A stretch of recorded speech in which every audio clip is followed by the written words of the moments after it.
Hi and Assalamualaikum. My name is Muhammad Afiq Ekal bin Azlan. So here is my slide.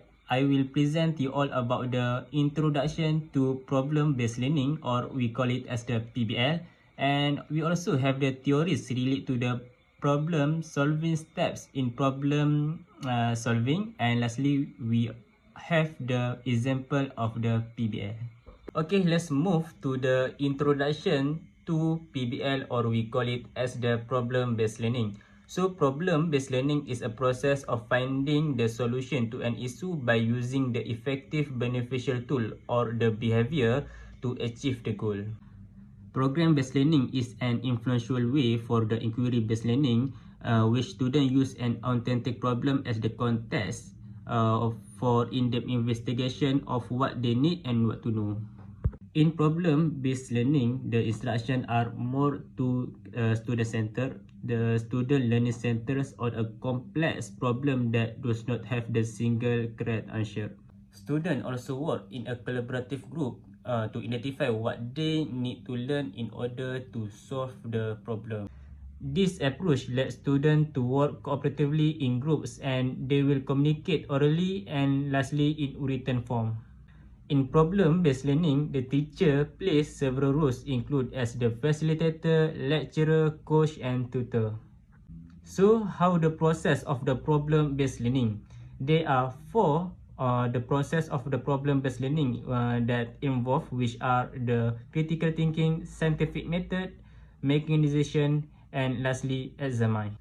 For critical thinking, problem-based learning can promote the development of the critical thinking skills of the students. In problem-based learning, the students are trained to develop critical thinking skills to solve the problems through the activities that constitute the core of the problem-based learning. Next is scientific method. So in scientific method, when the students are participate in problem-based learning class, they utilize the process that allow them to demonstrate the mental and physical behavior of the scientist. The process that they learn are more than the sympathize, the concept and the skill. They learn a practical, useful, real-world approach to solve the problems and answer the equation. Next, making decision. So the problem-based learning has a crucial role to develop and improve the students' making decision skills in the problem that was given by the teacher. It requires the students to make a fast decision and to defend them. And lastly, examine. The students will identify the problems by using their knowledge, and they will relate to the concept that they study at the classroom. Okay, so the next slide is about the theories relate to the problem solving. There are three theories that relate to the problem solving, which are the constructivism, cognitivism, and lastly about the scaffolding. For constructivism, they are state that learning is active conceptualized process of constructing knowledge instead of the memorizing and receiving.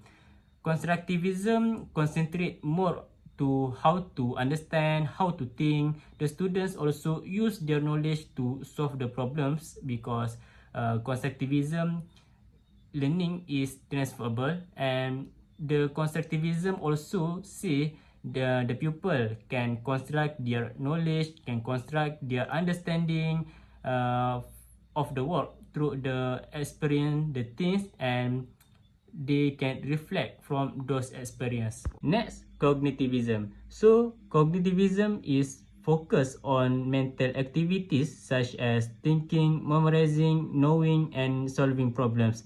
It focuses the processing of the information, how the learners organize the new information within the pre-existing one.